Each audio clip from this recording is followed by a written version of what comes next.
Excusando nuestro descuido es el título de este sermón. Leo los primeros 4 versículos de Ageo.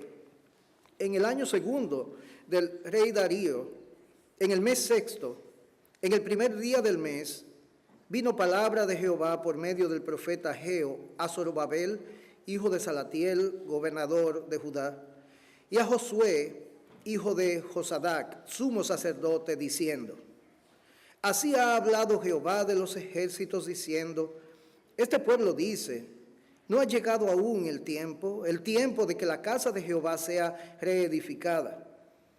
Entonces vino palabra de Jehová por medio del profeta Ageo, diciendo: Es para vosotros tiempo, para vosotros de habitar en vuestras casas artesonadas, y esta casa está desierta. Vamos a orar. Señor, gracias te damos por esta tu bendita y santa palabra. Ella es lámpara a nuestros pies, ella es lumbrera a nuestros caminos. Hacemos bien en estar muy atentos a tus mandatos, Señor. Y además nos deleitamos en ella porque allí está nuestro bien. Así que te rogamos en esta mañana que tu Santo Espíritu, que mora en la vida de cada uno de tus hijos, obre de una manera particular. Y si es necesario, traiga convicción de pecado y nos lleve a la cruz de Jesucristo, en quien hay esperanza, Señor. Y eso te lo pedimos en su bendito nombre. Amén.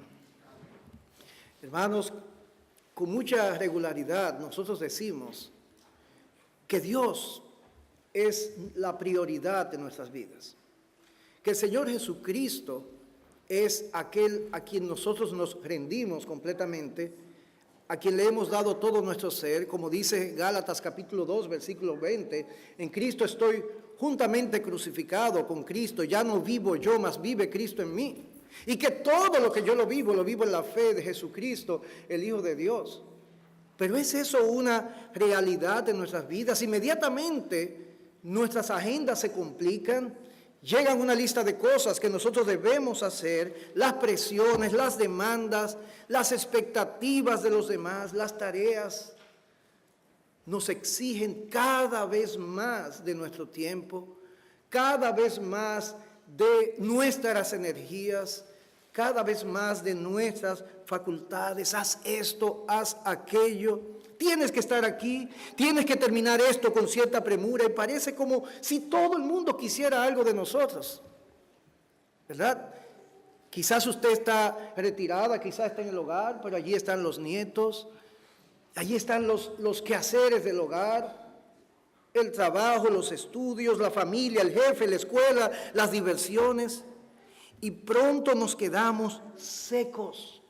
Sin muy poco que dar, se nos agotan las energías, el tiempo y aún los recursos también. Estoy hablando en términos de recursos económicos.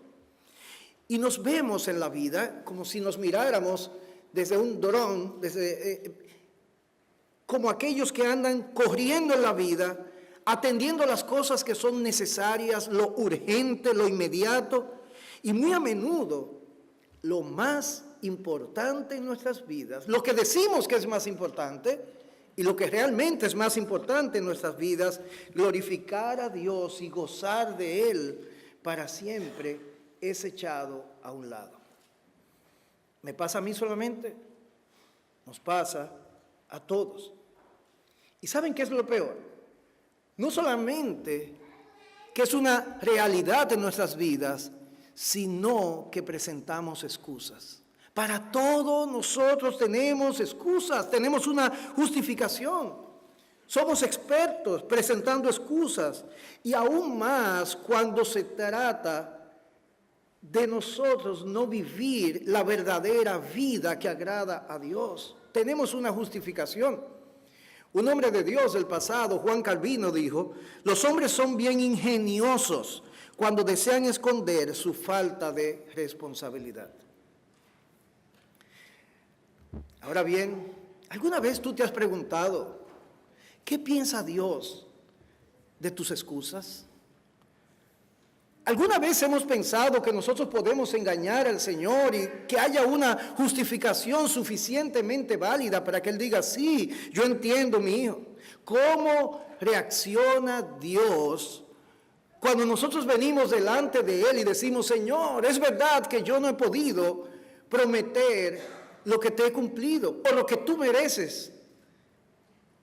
Pero resulta que esto y aquello, hermanos, lo que yo espero en los próximos minutos es que nosotros aprendamos cuál es la respuesta de Dios y que aprendamos de esa respuesta que Él les dio a un grupo de hombres y mujeres hace nada menos que 2500 años en los tiempos del profeta Ageo. Ageo es el segundo libro más corto del Antiguo Testamento y fue dado muy poco antes de aquellos 400 años de silencio antes de la venida del Mesías, del Señor Jesucristo. ¿Quién fue Ageo? Fue un profeta. El nombre de Ageo significa mi fiesta, fiesta de Jehová. Y eso nos hace suponer que Ageo tuvo padres piadosos. ¿Saben por qué? Porque él nació durante el exilio. Él estaba en un lugar donde pocos podían decir que era un lugar de alegría, la ciudad de Babilonia, lejos de la ciudad natal de sus padres, en un tiempo de tristeza, de mucho desaliento.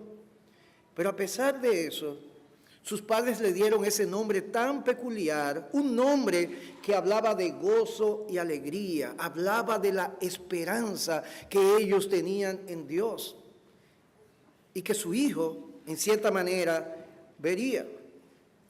Cuando profetizó Ageo, el pueblo de Dios, el pueblo de Judá, fue cautivo allí en Babilonia, pero un tiempo después el imperio babilónico fue conquistado. Estuvimos leyendo precisamente en el libro de Daniel hace un momento por un rey llamado Ciro de Persia. Y en el año 538 antes de Cristo, este hombre dijo, bueno, miren, yo los voy a dejar a regresar a su tierra. ¿Pueden regresar? Les devuelve los utensilios que Nabucodonosor había robado anteriormente del templo y le dice, llévenselo. Y en ese mismo año, cerca de 50,000 judíos regresaron a su tierra. Tenían como líder espiritual a Zorobabel y el líder religioso era Josué. Y entre las muchas personas que fueron allí estaba Ageo. Él regresa. ¿Qué año dije? 538 antes de Cristo. Guarden esa fecha. Esas personas regresan a Jerusalén, reconstruyen el altar de Dios, comienzan allí a llevar sacrificios delante de la presencia de Dios, comienza a haber oposición de parte de sus enemigos, los samaritanos, quienes se burlaban de ellos. Pero la reedificación del tiempo se detuvo. Cada vez más se paró, pasan los años, iniciaron, pero no terminaron. Es verdad que era difícil continuar la labor en las circunstancias tan complicadas que ellos vivían, pero en realidad el pueblo había perdido el ánimo de seguir adelante, no había entusiasmo en ellos. Y lo peor es que estaban más preocupados y estaban afanados en sus propios asuntos y no en aquellos que tenían que ver con la casa de Dios. Fue en ese tiempo histórico que se levanta Ageo. ¿Y saben cuándo Dios le habla a Ageo? 520 años antes de Cristo, 18 años. Que estos hombres y mujeres y niños se movieron para reconstruir 18 años, y es necesario que Dios hable al pueblo. El pueblo dejó de edificar, pero gloria a Dios, Dios no se quedó callado. Dios pudo haberse quedado callado y simplemente pasar juicio, pero nuestro Dios no se deleita en castigarnos. Dios ama a sus hijos, y Dios, cuando ve que sus hijos se han descuidado, se acerca, los reprende y espera que ellos sean estimulados. Así que este es el mensaje a los líderes, es el mensaje al pueblo. Y lo que vamos a ver son dos particulares a partir de este momento. En primer lugar, ellos presentan una excusa. Y en segundo lugar, la excusa revela su impiedad. Eso es lo que vamos a ver. Es muy simple, ¿verdad? ¿Cuál es la excusa? En el versículo 2 ustedes pueden ver la excusa que ellos presentan. No ha llegado tiempo, no hay tiempo, dicen ellos. No ha llegado aún el tiempo de que la casa de Jehová sea reedificada. Nosotros usamos esa excusa muchas veces, ¿verdad? Ven aquí, haz esto. No, espérate. Todavía no es el tiempo. Recordemos que estas personas habían comenzado a reedificar el templo, se habían detenido, y ese templo medio terminado había quedado así semana tras semana, mes tras mes, año tras año. No era que ellos se habían olvidado del templo completamente. El templo no era algo que estaba en una esquina del pueblo. No era algo que se podía guardar en un garaje. No era que no pensaban en él, porque de hecho estaba en el centro de la ciudad. Por ejemplo, ustedes no se pueden olvidar del monumento a Washington, ¿verdad que no? Con su casi 170 metros de altura, todavía sigue siendo la estructura más alta de Washington. Así que si ustedes se acercan allí, muy cerca, van a ver ese obelisco alto que se erige, se levanta, y es imposible que podamos ignorarlo, ¿verdad? El templo era exactamente eso mismo, estaba en el medio del pueblo. Ese templo sin terminar, era un continuo recordatorio del hecho de que la casa de Dios todavía no había sido reedificada. Y seguro que para ellos era algo vergonzoso. Recordemos que los judíos eran muy celosos con su religión. Y nos imaginamos que algunos de ellos incluso preguntaban, ¿pero cuándo es que por fin se va a terminar de reedificar el templo? Y muy probablemente las naciones vecinas, aquellas que se burlaban de ellos en el pasado, podían decir, ¿y cuándo es que ellos van a concluir ese proyecto? Puede que hasta los paganos se burlaran de ellos. Y lo que el pueblo decía simplemente, y a ellos les bastaba, era decir, no es el momento, todavía no es tiempo. ¿Y saben qué sucede? Que para ellos esta era una respuesta convincente. Ellos pensaban que esa respuesta era válida, porque no les demandaban nada a ellos. Ellos no estaban diciendo, no es que yo todavía no tengo el tiempo para hacerlo, es que todavía no es el tiempo. Esa es la respuesta, pueden ver en sus Biblias. No ponía ningún peso de responsabilidad sobre ellos. Fíjense que ni se atreven a decir cuándo sería el mejor momento para continuar con aquella obra. Y esa respuesta quitaba toda responsabilidad de sus hombros. No es el tiempo correcto. Hermanos, nosotros somos expertos también en quitar la responsabilidad. Fulano, pero tú no sirves en la iglesia. No, es que no me han asignado nada. ¿De quién es la responsabilidad? ¿Por qué yo no sirvo? No, porque no me han asignado nada. Entonces yo estoy esperando, yo estoy dispuesto y estoy disponible. Pero ahí solamente sirve un grupito. Bueno, aquí no. Pero además de eso, esa respuesta sonaba prudente, sonaba bien, sonaba sabia. Ellos parecían sabios. Es como si ellos estuvieran diciendo, miren, nosotros hemos pensado cuidadosamente y hemos considerado todas las posibilidades y las implicaciones de continuar la obra de reedificación, pero hemos llegado a la conclusión de que ahora no es el mejor momento. Queremos estar seguros de que cuando empecemos lo hagamos en el tiempo más oportuno. Definitivamente no ha llegado ese tiempo, el tiempo de que la casa del Señor sea reedificada. ¿No suena sabio? ¡Wow! Esa gente sí son prudentes. Esas personas son un experto. Allí hay un board que está reunido tomando decisiones sabias y han colocado eso en algún momento oportuno que no es este. Era una respuesta humanamente convincente. Además, ¿Por qué? Porque era la temporada del año en que se recogían las uvas y los higos. Se secaban, se almacenaban para el invierno. Todo el mundo estaba sumamente ocupado en aquello que era su sustento. Y sabemos por el Nuevo Testamento que nos dice que si alguno no provee para los suyos es peor que un incrédulo. Y ellos podían decir, nosotros estamos involucrados en el sustento de nuestras familias. Pero además el pueblo en general se encontraba en una escasez económica, la cosecha no había sido abundante y eso nosotros lo vemos en los versículos siguientes, desde el 5 en adelante.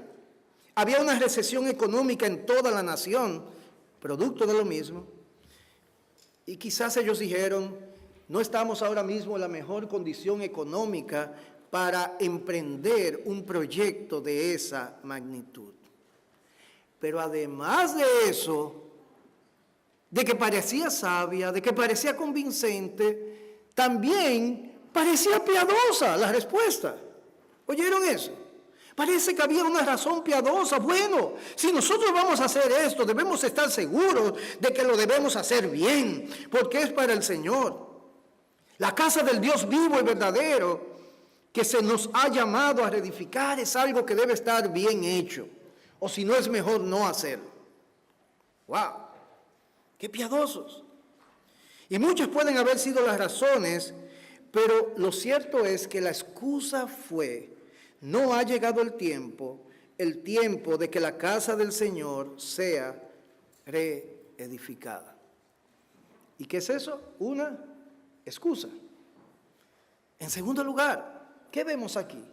Que esa excusa, cuando es presentada, lo que evidencia es su impiedad. A veces es mejor quedarse callado, ¿sabían?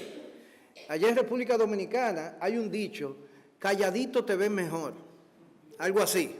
Es como, mira, no abre la boca, que lo dañas más. Así que deja que las personas hagan preguntas del templo y quédate callado, porque cuando dices que no es el tiempo, estás evidenciando algo que hay en tu corazón, que es la verdadera razón.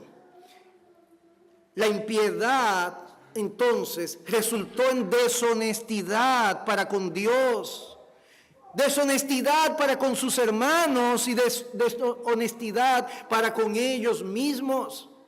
Ellos pretendían engañarse para acallar sus conciencias y no verse como responsables del descuido de la obra de Dios.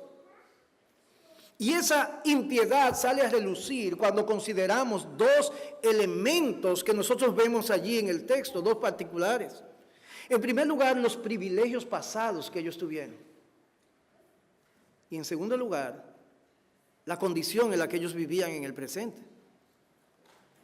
Y con relación a los privilegios pasados, hay una breve frase allí en el idioma original que es sumamente enfática y da un sentido de indignación en las palabras de Dios. Cuando Él habla en el versículo 4, ¿no le ha llamado la atención que el verso 4 no dice, es para ustedes tiempo de habitar en vuestras casas artesonadas y esta casa está desierta? ¿Qué me faltó a mí ahí? Por lo menos en la Reina Valera dice, es para vosotros tiempo para vosotros de habitar en vuestras casas, y el énfasis es, ¿y ustedes qué están diciendo eso? No, espérense. Ustedes, eso es lo que Dios le está llamando la atención. El énfasis sobrecae en el pronombre personal vosotros. Es como si Dios quisiera llevarles a pensar quiénes eran ellos por su gracia y que a la luz de tal realidad ellos vieran lo que estaban haciendo mientras su casa se estaba quedando sin atender. La vida de piedad no era importante para ellos y ellos habían tenido muchos privilegios. En otras palabras, es como si Dios les estuviera diciendo, ¿es acaso tiempo para que un pueblo como ustedes, el pueblo de Dios, hagan lo que están haciendo? ¿Quién es que está diciendo eso? ¿Quiénes son los que están diciendo que no es tiempo para reedificar el templo de Dios? ¿Quiénes?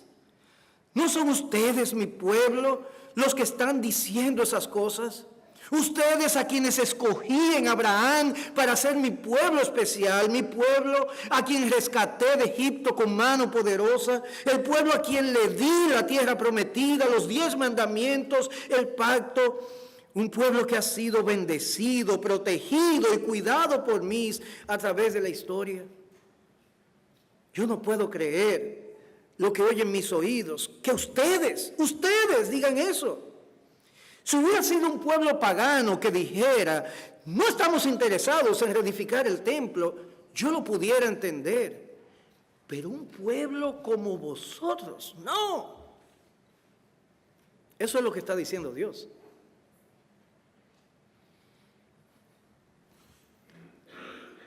Ese pueblo había regresado a Jerusalén con un propósito. Y no podemos obviar eso. Un solo propósito. Por favor, yo quisiera que ustedes, confíen en mí. Esdras capítulo 1, versículos 2 y 3, pero los que llevan notas pueden anotarlo. Miren lo que dice allí cuando el rey Ciro deja ir al pueblo. Así dice Ciro, rey de Persia: el Señor, el Dios de los cielos, me ha dado todos los reinos de la tierra, y Él me ha designado para que le edifique una casa en Jerusalén que está en Judá. Oigan ahora, quien de entre todos vosotros pertenezca a su pueblo, sea su Dios con él, que suba a Jerusalén que está en Judá y edifique la casa del Señor, Dios de Israel. Él es el Dios que está en Jerusalén. Ciro los envió para que edificaran ¿qué? El templo. Ciro envió un grupo de edificadores de la casa de Dios. Y ellos levantaron las manos, los que estuvieron dispuestos, yo voy a edificar el pueblo de Dios. Es lo que decimos, que hacemos con nuestras vidas. Dios está en primer lugar. Toda mi vida es Cristo. Señor, tuya, mis manos, mi vida entrego. Pero cuando llegaron a Jerusalén, estuvieron tan ocupados, ese fue el propósito por el que ellos fueron allí. Y según lo que se nos dice en Esdras 1:6, todo el que no pudo ir, oigan esto, como si fuera poco con los edificadores, ayudó dándoles sus pertenencias. Le dieron recursos. ¿Para qué eran los recursos? Para la casa de Dios, hermanos. Ellos no podían decir que no tenían recursos, porque Dios, el dueño de todo, movió corazones para que ellos tuvieran los recursos en sus manos. Y en última instancia, si ellos decían que no tenían recursos, los habían utilizado para sus propios deseos y placeres, y como dice el texto, para sus propias casas. Los judíos que se quedaron en Babilonia vaciaron sus cuentas bancarias, dieron sacrificialmente a esos hombres para que edificaran el templo. Así que estos hombres estaban presentando excusas que no tenían deseos realmente de continuar con aquel gran proyecto. Dijeron que no era el tiempo. Habían recibido la bendición de poder regresar a Jerusalén con el propósito, con ese propósito. Habían sido ayudados por amigos y familiares para llevar a cabo esta obra. No es posible que ellos dijeran, ese pueblo, que no era el tiempo. Pero además de esto, su impiedad es revelada por el estilo de vida que ellos tenían. Yo no sé si a veces le ha pasado a ustedes que ven a alguien que les dice, mira, me está yendo muy mal, pero usted ve que acaba de comprar un carro nuevo, que todos los días come en un lugar caro, que se tiró unas fotos en un crucero. Dice, ven acá, pero fulano no es el que tiene el problema. Como que una cosa no va con la otra, ¿verdad? Es eso mismo lo que estaba sucediendo aquí. En el verso 4, Dios le hace una pregunta bien penetrante y les llama a examinar su estilo de vida. Incluso el verso 5, que nosotros no consideramos, Dios le dice, miren, consideren sus caminos. Varias veces en este corto libro Dios le dice exactamente lo mismo. Examinen sus sendas, examinen sus caminos. Ustedes están hablando del tiempo oportuno, dice Dios. Déjenme hacer una pregunta entonces. ¿Es tiempo para ustedes para que vivan en sus casas de lujo? Casas forradas de madera. Debemos entender que en este tiempo las casas eran construidas con piedras o ladrillos hechos de barro. Pero las personas que tenían recursos podían forrar las casas con madera de cedro. Además de lujoso, mantenía la casa fresca, pero esto solamente lo podían hacer las personas que tenían mucho recurso.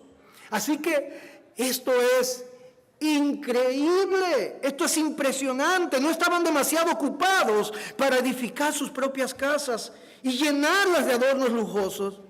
Pero claro, sí estaban demasiado ocupados para edificar el templo. No eran demasiados pobres para cubrir el interior de sus casas de paneles de cedro, pero sí para pagar para la edificación de la casa de Dios. No había excusas cuando tenían que adornar sus propias casas, pero toda clase de excusas cuando tenían que seguir con el proyecto del templo. No estaban siendo honestos. Y Dios da en el clavo. Dios siempre hace preguntas para que nosotros miremos en nuestros corazones y la conciencia, que es el aliado de Dios en nuestro interior, nos diga culpable, para que volvamos a Dios. Hay un cántico basado en Lamentaciones, capítulo 3, no sé si ustedes lo cantan, que dice que debemos escudriñar nuestros caminos y volvernos a Jehová. Alguien dijo, para el que no está interesado en algo, nunca hay tiempo. ¿Cuál era el verdadero problema de ellos? ¿Cuál? El corazón. Dios le llama mentirosos cuando los está cuestionando. Dios los deja sin argumentos. Los llama hipócritas. Le está diciendo, ustedes son infieles, negligentes, egoístas, mundanos. El Señor no aceptó ni nunca va a aceptar esa clase de excusas. Lo hizo con el pueblo también, cuando les escribe por medio de Malaquías. Y les habla directamente, y el pueblo le dice, ¿en qué nosotros te hemos deshonrado? Y él dice, ustedes creen que la mesa del Señor es despreciable y traen lo dañado, lo cojo, lo vil. Llévaselo a tu príncipe, a ver si él te lo va a aceptar.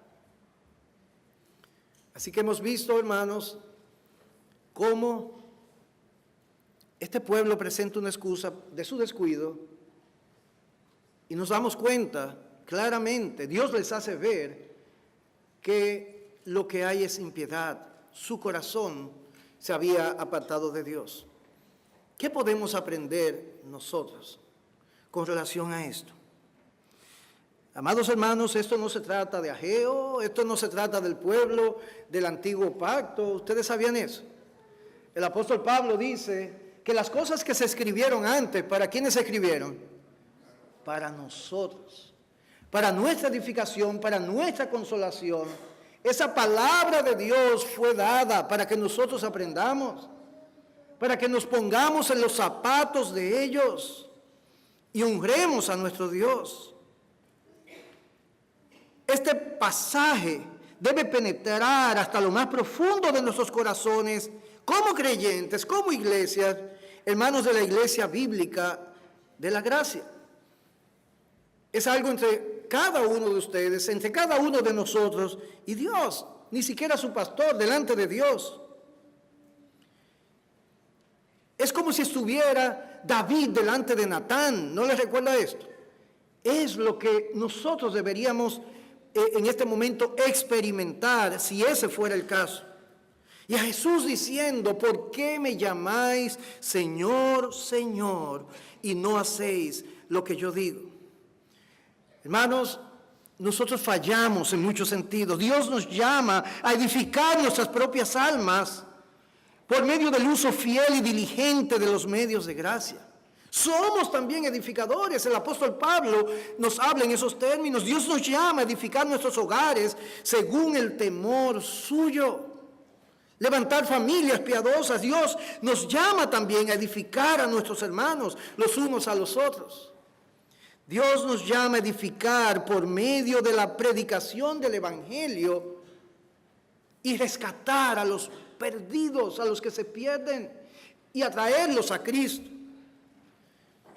Y te quiero hacer dos preguntas. La primera, ¿cómo va tu labor de edificación? ¿Cómo va? Así como Dios abordó a aquellos hombres con relación a la labor de la edificación del templo, hemos visto que nosotros somos edificadores también en muchos sentidos. Dios nos ha asignado esa labor. ¿Cómo va tu edificación? ¿Cómo vas trabajando? Muchas veces somos como el pueblo de Israel. Cuando Dios nos llama a hacer algo a menudo, en vez de obedecer, presentamos excusas. Vimos que esas personas tenían grandes privilegios y ellos no podían presentar excusas. Y no son nuestros privilegios mayores, hermanos, por mucho de lo que ese pueblo tuvo. Nosotros somos creyentes del nuevo pacto, de aquellos que saben que la sangre de Jesucristo fue ya vertida en la cruz. El Hijo de Dios vino y murió y dijo: consumado es. El Espíritu Santo mora en nuestras vidas y según Efesios capítulo 1 tenemos todas las cosas y privilegios de ser coherederos junto con Cristo. Hermanos, a la luz de esas realidades eternas, presentes y futuras, nosotros tenemos más privilegios que ellos y no podemos presentar excusas. Sin embargo, ¿cuánto nos excusamos para no hacer lo que sabemos que es nuestro deber? ¿Y qué excusas son las que presentamos? Miren, son muy similares a la del pueblo de este pasaje. Comúnmente decimos: ay, es que yo no tengo suficiente tiempo. No tengo suficiente tiempo para leer la Biblia como debería leer. No tengo suficiente tiempo para orar. Es que yo vivo muy ocupado. Yo trabajo demasiado. Casi no tengo tiempo para ir al culto de oración, para estar los domingos. La vida se me complica y a veces tengo que, porque ustedes no saben cómo es el tipo de mi trabajo. Excusas, hermanos. Y Dios lo ve como excusas. ¿Y saben algo? Necesariamente Dios no vuelve a hablar. ¿Por qué? Porque Dios ha hablado por su palabra. Y Dios habló en un tiempo en la historia, pero lo que dijo es para las generaciones futuras. En un momento que al Señor Jesucristo se le preguntó acerca del matrimonio, ¿cuál fue su respuesta? Dios habló en Génesis. Dios no tiene que volver a hablar. Dios no tiene que decir cuál es su voluntad, porque su voluntad ha sido revelada. Y Ageo nos presenta lo que Dios piensa acerca de las excusas que día tras día nosotros le presentamos. Y ¿saben qué es lo peor? Que a veces decimos: yo he orado al respecto y tengo paz en mi corazón. ¿Han oído personas que dicen así? Porque el Señor entiende. Nuestros hijos e hijas nos manipulan con supuestas tareas escolares y para no dejarlos solos mejor no voy al servicio. Salimos con la respuesta: es que en este tiempo conseguir el pan es tan difícil. Y con eso mostramos que le rendimos más culto al trabajo, al dinero, que a nuestro Dios. Nos convertimos en idólatras de esas cosas. Amamos más nuestro trabajo que a Dios. Y somos más responsables con estas cosas que con nuestro Dios. Pero Dios nos dice, al igual que este pueblo, ¿no tiene suficiente tiempo para buscar mi rostro? Mira cómo gasta su tiempo. Y dime si es verdad que no tienes tiempo. ¿Cuánto tiempo pasas diariamente leyendo el periódico? ¿Cuánto tiempo pasas viendo televisión? ¿Cuánto tiempo pasas haciendo las cosas que en verdad te gusta hacer? ¿Verdad que para esas cosas y otras siempre encuentras tiempo? Siempre hay suficiente tiempo para esas cosas. Entonces, no digas que no tienes suficiente tiempo para buscar de mí. No es tiempo el problema.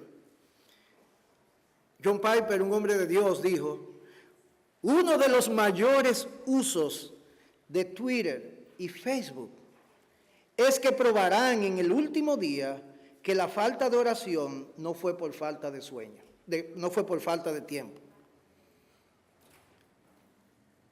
Hay suficiente tiempo. Sé honesto. Tu problema no es tiempo. Lo que pasa es que no quieres orar, no quieres leer la palabra, no quieres venir a la iglesia, no quieres leer libros, no quieres hacer el devocional con tu familia, no quieres predicar el evangelio. Ese es el problema. No, hermanos. Tampoco no es que tenemos dinero, es que tenemos otras prioridades. Es impresionante. Hace años, yo no sé si ustedes son personas de soccer o de béisbol o de fútbol americano, pero cuando llegan esas series finales, hace muchos años, hubo una de esas series de campeonato, creo que fue, entre los Yankees y Boston, y los precios de las boletas eran hasta cientos de dólares. ¿Es así? ¿O me estoy inventando eso? Para ir a un estadio. Y los estadios se llenan de personas que están dispuestas a pagar esa cantidad de dinero. Y a veces lo peor es que la excusa es la providencia. Es que estoy pasando por cierta providencia muy particular. Y yo quiero obedecer a Dios, pero las circunstancias no son las mejores ahora mismo. Y Dios dice, eso es una excusa también. Ayer compartía con las damas en la mañana de una mujer que quedó ciega a las 2 semanas de edad, Fanny Crosby, compositora de más de 8,000 himnos, y nunca se quejó delante del Señor y vio su condición como propicia, ideal para servir a Cristo de la manera como ella lo estaba haciendo, y pueden ver su testimonio. Creemos que cuando un deber es difícil de cumplir, Dios nos está exonerando del cumplimiento del mismo.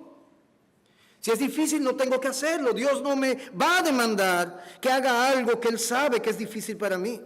Amados hermanos, el problema de esto es que Dios es el Dios de la providencia. Y Dios es que nos pone en situaciones particulares para que le honremos en medio de esas situaciones. ¿Cuántas veces decimos, si mis circunstancias fueran diferentes, yo fuera más fiel al Señor? Dios quiere que tú seas fiel y te ha puesto en esa situación para que le glorifiques y otros te vean y honren también a Cristo y den gloria al Dios de los cielos. Dios nos dice en esta mañana que el verdadero problema es que no queremos. Seamos honestos. El verdadero problema está en nuestros corazones. Este pueblo estaba en deuda con Dios, tú más, yo más.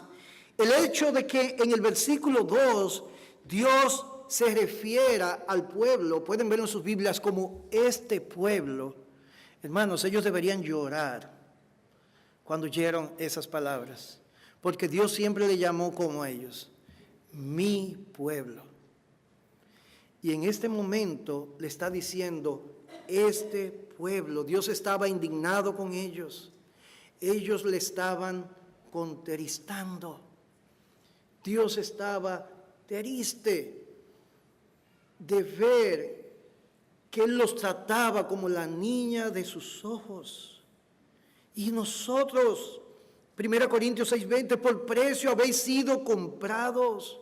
Por tanto, glorificad a Dios en vuestro cuerpo, en vuestro espíritu, los cuales son de Dios. Efesios 2:10, somos hechura suya, creados en Cristo Jesús para hacer buenas obras, las cuales Dios preparó de antemano para que anduviésemos en ellas. No defraudes a tu Dios. Última pregunta para concluir. ¿Cómo tú ves esta obra? Te pregunté cómo está tu obra, cómo está tu edificación, pero cómo tú ves esta obra. Ageo veía algo que otros no veían. Él no solamente veía una obra medio construir, él no veía rocas y madera solamente, no un mero edificio, sino cómo aquello era aquello de lo que dependía en gran manera el estado espiritual del pueblo de Dios. Él tenía una perspectiva en cuanto al templo que muy pocos tenían en su época. Era un símbolo del pacto de Dios. Era un símbolo de la presencia de Dios. Era un símbolo que debía hacerles pensar en la promesa del Mesías.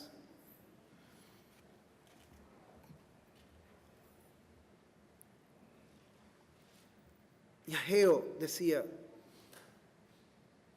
¿cómo puede ir todo esto hacia adelante si el templo, que es el símbolo de que Dios está con nosotros y su promesa, está destruido? Hay una estrecha conexión en las Escrituras entre la venida del Mesías y el templo, y Ageo lo entendía. ¿Lo ves tú? Dios está edificando un pueblo, el pueblo por el cual murió Cristo. Y es la obra donde Dios te ha puesto. ¿Qué espera Dios de ti esta mañana? Hermanos, cuando Dios reprende, lo hace porque te ama y porque quiere tu bien. Este pueblo obedeció la voz del profeta. Sabemos que el templo fue reconstruido, la voz de Dios, porque era su pueblo. Ese templo fue levantado. Y Jesús dice en esta mañana, mis ovejas oyen mi voz. Ahora es tiempo de reevaluar nuestras prioridades y volvernos a Dios. Es la oportunidad que Dios nos da. No salgas en esta mañana como aquellos que se miran delante de un espejo y simplemente se olvidan. Es el momento de nosotros inclinarnos delante de Dios y renovar nuestros votos. Pero si no eres sensible a esta palabra, yo temo decirte que debes considerar el que no tienes evidencia de que eres una oveja de Jesucristo. Pide a Dios que te perdone. En Cristo hay una oportunidad de empezar de nuevo. Él lo hará. Él te abrazará por amor a su nombre y por amor a su reino. Vamos a orar. Señor, gracias te damos por esta tu bendita palabra. Gracias porque hablas a nuestros corazones y conciencias y nos haces mirar nuestros caminos. Hoy yo te ruego, Señor, que si hay personas que han estado batallando y que han perdido su primer amor, así como en Apocalipsis capítulo 2, tú le dices a aquella iglesia de Éfeso, vuelve a las primeras obras, que en este momento se vuelvan a ti. Y que tu casa, Señor, sea construida. Que la labor sea avivada primeramente en los corazones. Y que nosotros veamos muchos siendo añadidos y otros creciendo en tu gracia a la imagen del varón perfecto del Señor Jesucristo. Y esto para la gloria de tu nombre, Señor. En el nombre de Jesús. Amén.